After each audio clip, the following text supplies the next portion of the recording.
Hi, teachers.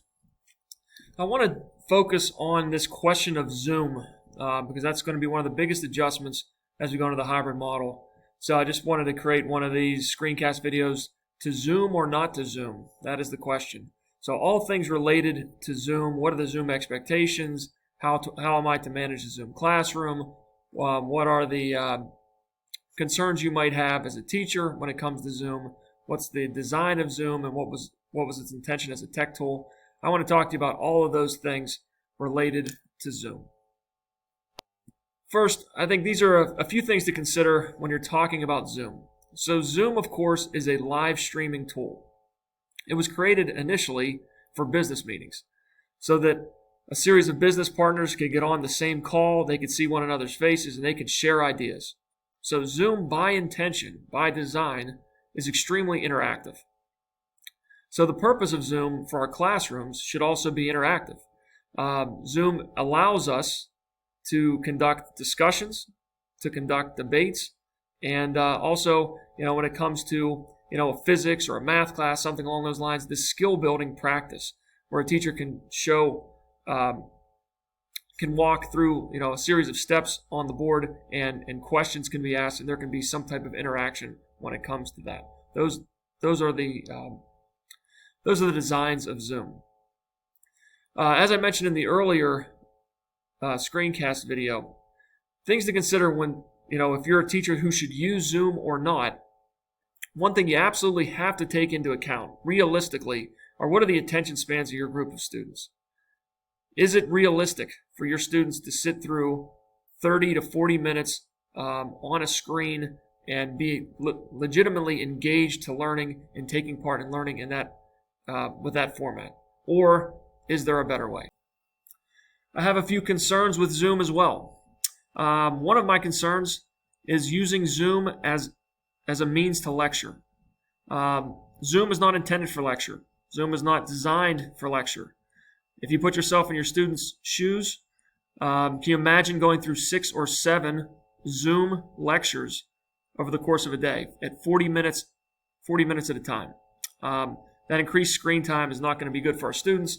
And quite honestly and quite frankly, our students aren't going to learn very well that way. Even the students that are at an honors level probably don't have the attention span and the capacity to learn that way, and it may not be beneficial for them. So I would consider, again, when we're talking about Zoom, how and when you use it. I think we can make the false assumption when students are on Zoom that they're learning. We can't control what they're doing while they're looking at the screen. We can set expectations, which of course are to dress appropriately and to have your face in the middle of the screen and to turn your microphone on or off, those types of things. But just because a student is logged into Zoom doesn't mean that they're engaged, doesn't mean that they're connected, doesn't mean that they're learning necessarily. And I think those are things to keep in mind as well. But my biggest concern with Zoom certainly would be the difficulty of management. Difficulty, first and foremost, for teachers. To give your full attention to a group of students in the classroom is going to be your full focus and effort. To also have an eye on a screen, to be able to manage and respond to student questions and concerns in real time is something that none of us have ever done before, and I imagine can be very challenging. So for those reasons and those concerns, I think those are things to take into consideration when looking at how and when you use Zoom to provide instruction. Now, lastly, in terms of management, for some teachers, they will choose to use Zoom. And the reason for that is simple. It's consistent.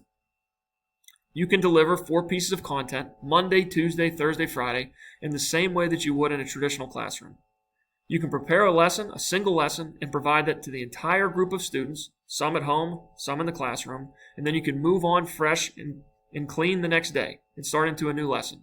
I think that idea, the consistency of that idea, is very, very appealing to all teachers. These are some things to think about when it comes to management if Zoom is going to be your choice for your instruction. The teachers will be given many options to create their own expectations. I would have teachers give real consideration to what video and audio capabilities you want of your students that are at home. Some teachers who believe that their students can handle the responsibility will give their students full video and full audio, and students at home can leave their microphones on and leave their video on throughout the course of the class. I think that could be challenging for the teacher, but if a teacher believes that they can respond in that way, that would be one choice. There will be teachers that go in the opposite extreme and say, my attention while class is taking place are on my students in the classroom. I would like my students on Zoom to turn off the audio and to mute their microphones, and also to turn off their video, just show a black screen. And if that's a choice that a teacher makes, I think that's a reasonable one. And the question becomes, if my students are mic'd, if they're muted on their microphone and their video is turned off, how will they react with the class? And of course, that will fall to the host responsibilities. The host will have to enable this chat feature and have to coach up their students on how to use that chat feature. And maybe that would be one way where students can answer questions through chat. They can pose questions through chat that would appear to the teacher, and they can check their screen periodically. That would be one option. Another option, and we're going through a tech tool training on Remind. Remind is an app that is very easy to use, and Remind, just like anyone's cell phone, when you get a text message, it dings. It would be a way for a teacher to go about focusing all their instruction on the students in the classroom, and when they get a question, a comment, if they get a response from a student at home, their technology will ding and it will draw their attention to that response. And this will enable teachers to appropriately respond to students that are at home. So there are a variety of different ways to go about managing a classroom in Zoom, and there are many different features within Zoom that fall under the host responsibility, all of which need to be taken into account as teachers consider whether or not they would like to Zoom their classroom and do a synchronous model of instruction, or if they believe that an asynchronous model would better suit their students in their content area. Okay. The last thing to really consider, and this is something that popped up time and time again throughout the course of the spring, what if a student is acting inappropriately? What if a student is dressing inappropriately? What if a student is being a distraction to my classroom when I'm on Zoom? I know that's in the back of every teacher's mind, or should be, that I'm leading class instruction and my focus is on my students in classroom and everyone's behaved, but there's somebody on Zoom who's making inappropriate comments or is dressed in an inappropriate way, or is by all measures just simply being a distraction from what's taking place in class. They're driving down the road and they're on Zoom, or they're making a lot of noise and they're on Zoom, or whatever the case may be.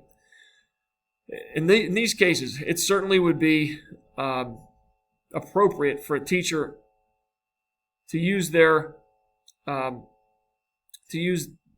feature as a host to remove those students from the classroom. Okay.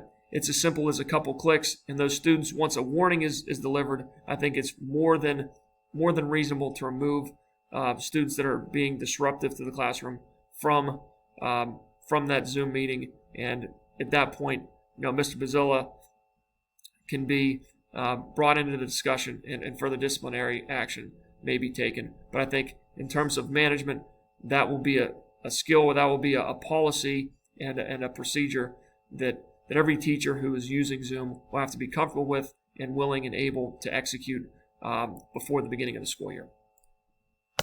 Zoom requirements. So now we've weighed the pros and the cons of Zoom. We've looked briefly at the purpose of Zoom, the design of Zoom. And some teachers may say, hey, that Zoom is not for me. I would prefer to do screencast videos.